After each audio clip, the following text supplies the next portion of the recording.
What I'm going to teach you now is about twin needle stitching. I have a serger that does a cover hem, but I can handle my twin needle on my regular sewing machine much quicker and I think more successfully.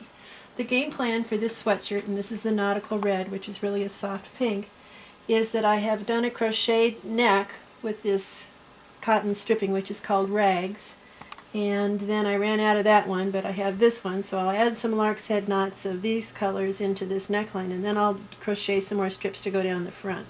So this led me into dark purples, and I've got this great, wonderful, big, dark purple button, so that led me to decide to do my twin needle stitching in dark purple. So that's what we're going to accomplish. I've already narrowed in the underarm and decided on my hemline, and I've got this all ready to hem. At this point, what I've done was that I pressed it up, the hem that I wanted, and in doing that I clipped the seam allowance, pressing the garment seam allowance to the back, the hem seam allowance to the front, and I fused on fusible bias tape right where I'm going to be stitching, on the hem allowance, not on the garment body side, but on the hem allowance. Now, to thread the machine, what I love to use are the 4.0/75 stretch twin needles from Schmetz. And I have my machine all threaded up with that, but let me give you some hints. If you look up here, you'll see if you pull the threads that I've got both of them riding horizontal, if that's possible on your machine. Either both horizontal or both vertical is preferable.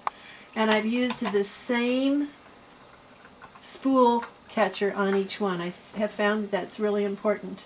If I don't have two spools of thread, then I'm going to wind two bobbins and use two bobbins, but my experience tells me that you want to use the same container for your thread and the same spool catcher so that it comes off in the same way, and that you want the thread unwinding off of each in opposition. So as I pull this thread, it winds to the front, and if I pull this thread, it winds to the back. I've determined on my machine that when I come to the tension disc, I put one thread on one side of the tension disc and the other thread on the opposite side of the tension disc. You have to experiment with this. Sometimes it'll be better if you put both threads on either one side or the other. And I know on some machines you can't even see the tension disc, so then it's not even an option. But nonetheless, for me, the thread that went on the left side of the tension disc then comes down and goes through the left needle. The one on the right side of the tension disc comes down and goes through the right needle. I've set my machine on a straight stitch, and it's a little bit longer than normal at 4.0 long. And then the other thing that I recommend that you do is lower your machine tension. I've done the fronts already. And then one more hint here is that you can get out your quilt guide, which usually hides in most machine accessory boxes and is rarely used. I've already figured out that I know I want to guide the edge right there at the 2.5. That was a meow. I have kitties that help me all the time. Alright, so I'm going to start right here. I've also found that going backwards is not a good thing to do with twin needles. So, my eye is over here, guiding my fabric right snug next up to that quilting guide.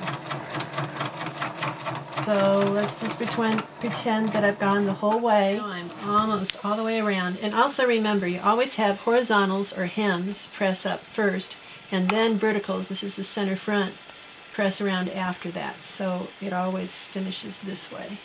With sweatshirting too, you really need to grade and trim back seams as much as possible. So here I'm at the end, and I'm going to leave nice long threads. I love these Japanese snips. One piece of forged steel, nothing's better than them. And then at the end you're going to pull those threads to the back. And I don't like to knot. Instead what I do is thread them on a needle and then bury that thread. So I'll do that later. That's TV work to me. Then I take my applique scissors, these duckbill applique scissors, and what I'm going to do is trim close. And the beauty of this is that because that's shaped that way, it's less likely, I'm not promising, it's less likely to cut into the garment fabric.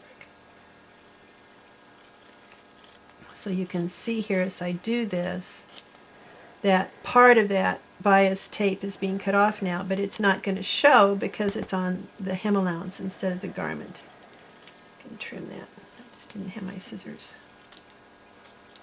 So that makes a nice, finished, stretchy, commercial looking hem on your sweatshirts.